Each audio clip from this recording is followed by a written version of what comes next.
Oi pessoal, tudo bem? Hoje nós vamos falar um pouquinho sobre a resistência bacteriana ao longo dos anos. E a gente vai fazer isso de uma forma mais didática, trazendo uma linha do tempo para vocês. Vamos lá comigo?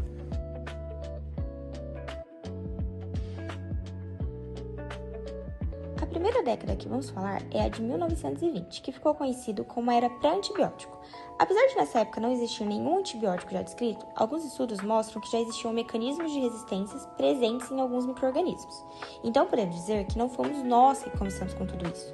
Mas também é bom lembrar que nessa época o índice de mortes por infecções e outras doenças graves eram gigantes e a necessidade por um remédio que fosse capaz de combater a doença era essencial e primordial.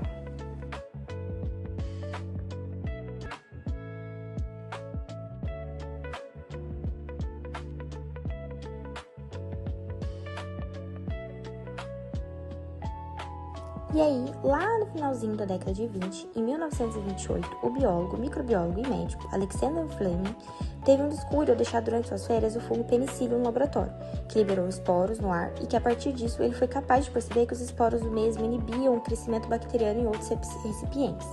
Dessa forma, ele começou a estudar esse fungo para tentar desvendar o que nele era capaz de ter uma ação antimicrobiana. E aí, a partir disso, surgiu a penicilina, que foi o primeiro antibiótico que veio como forma de solucionar casos de doenças graves e que até mesmo levavam à morte. E aí, durante quase 15 anos, a penicilina era muito utilizada e os estudos sobre ela só aumentavam, abrindo espaço para a criação de novos medicamentos. Porém, em 1940, no dia a dia do uso clínico dos medicamentos, foi possível observar que algumas bactérias elas ainda eram capazes de existir e muitas vezes a infecção continuava agravando.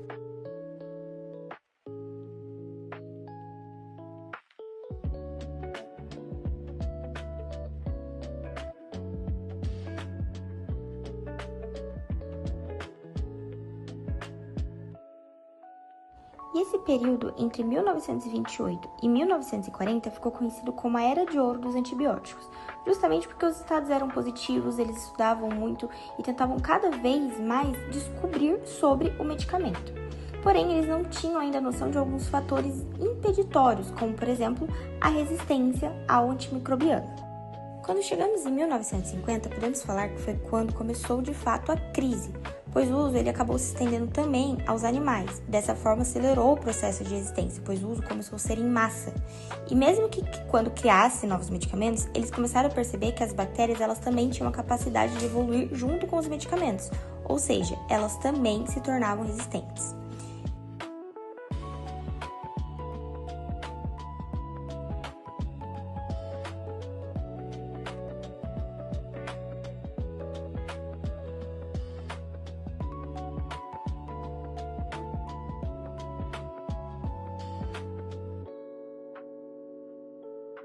Em 1990, começou a se observar o aumento agravante de doenças que não eram sanadas apenas com a utilização de um único antibiótico, mas muitas vezes era necessário a combinação de um ou mais antibióticos. E assim, nós damos início à pandemia silenciosa, que vem desde então se tornando uma grande preocupação global, tanto no meio científico quanto no meio médico, que desde então tenta sanar essa situação.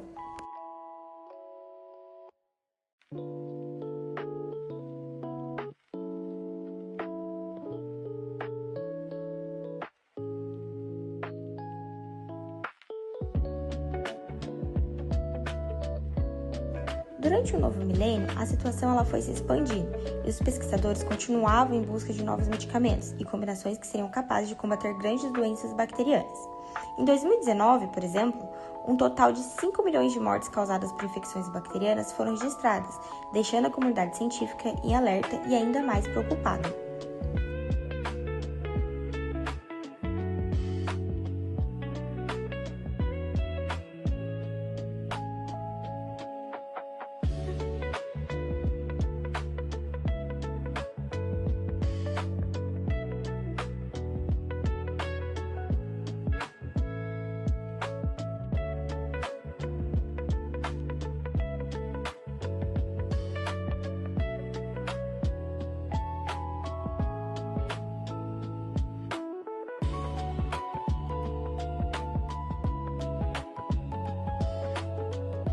E aí, então, em 2020, o mundo parou.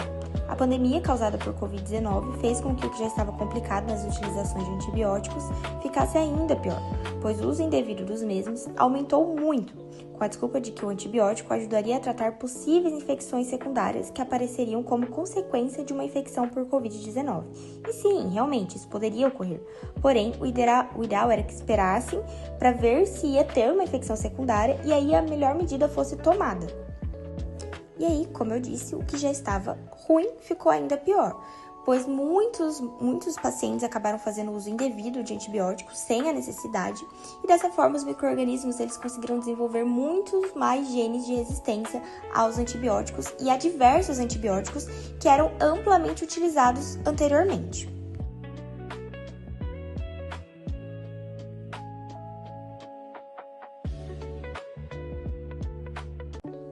E aí, em 2025, após anos de estudo e de conseguirem localizar quais são os genes de resistências adquiridos devido ao uso exacerbado de antibióticos, a comunidade científica está em busca de novos antimicrobianos capazes de burlar esses genes e, dessa forma, os fitoterápicos, que são medicamentos à base de plantas, estão ganhando vez e sendo cada vez mais estudados como um grande substituto aos antibióticos.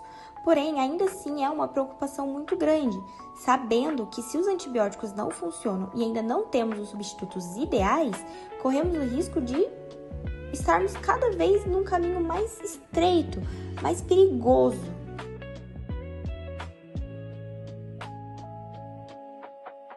E se você quiser saber um pouquinho mais sobre esse mundo gigantesco da resistência aos antibióticos e a pandemia silenciosa, é só nos seguir nas nossas redes. Estamos aqui no YouTube, no Instagram e no TikTok, @BrasilMutir.